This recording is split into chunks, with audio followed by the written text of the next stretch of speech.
If I think about environmental justice, which is a really important scholarship, I think about it maybe being about this big, if I were just trying to visually conceptualize it. Indigenous environmental justice is like way bigger.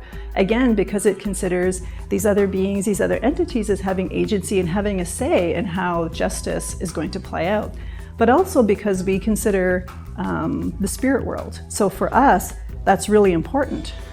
So that's part of this concept. We think about our ancestors. Our ancestors are part of this concept as well. We learn from them. Our knowledge comes from them, and we continue to engage with them. But we also think about future generations.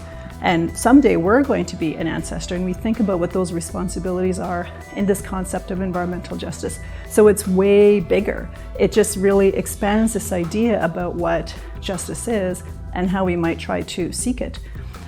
It also changes the dynamic about how we even evaluate or assess or diagnose what environmental justice is.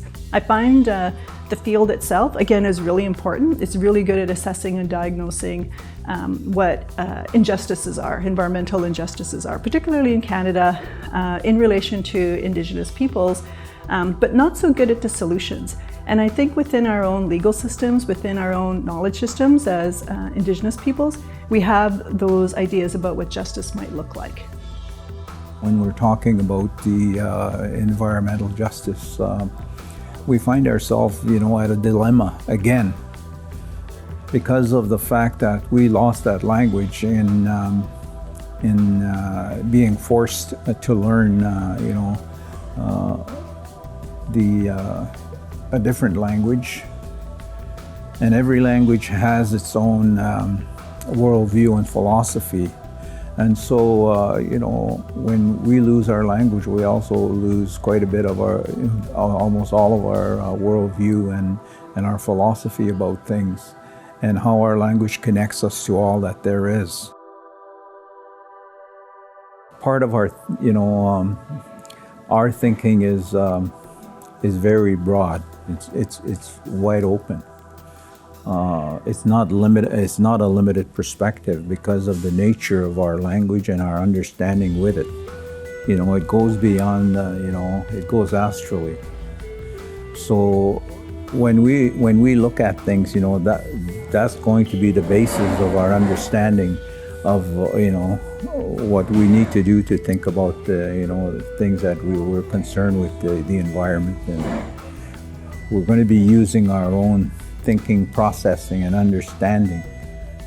What makes Indigenous environmental justice distinct, particularly on these territories, on Turtle Island or in Toronto and other places, is Indigenous peoples have been here for thousands of years. So we've been here for thousands and thousands of years. We had our own Indigenous knowledge systems, we had our own governance systems, we had our own legal systems, we had our own ways of ordering our society, we had our own ideas of what justice would be. So none of these are new. And a lot of the times, broader society, including scholarship, as valuable as it is, doesn't think about the knowledge that already exists in these territories. And that's, in my mind, very important. It's not about, a movement and joining a thing, to make things change. I look at my life, all the different movements that I've been part of, and it's like I see how disconnected everything is, and then you look at groups, you look at churches and unions and and all the different causes, and they don't ever work together. So one of the ways that we're seeking to try to decolonize this idea of environmental justice is to bring forward other voices. So we're trying to pay attention to those voices that we don't often hear. What is it going to be for the next 7 generations? We're lighting the 8th fire right now. That's the prophecy for the next 7 generations. This is 150, that's 7 generations. Lighting for the next 7 generations. Right now. What are we going to do? So, and they think in this time, well, this is a time to choose. You're going to go back to the 150 years, or you're going to go forward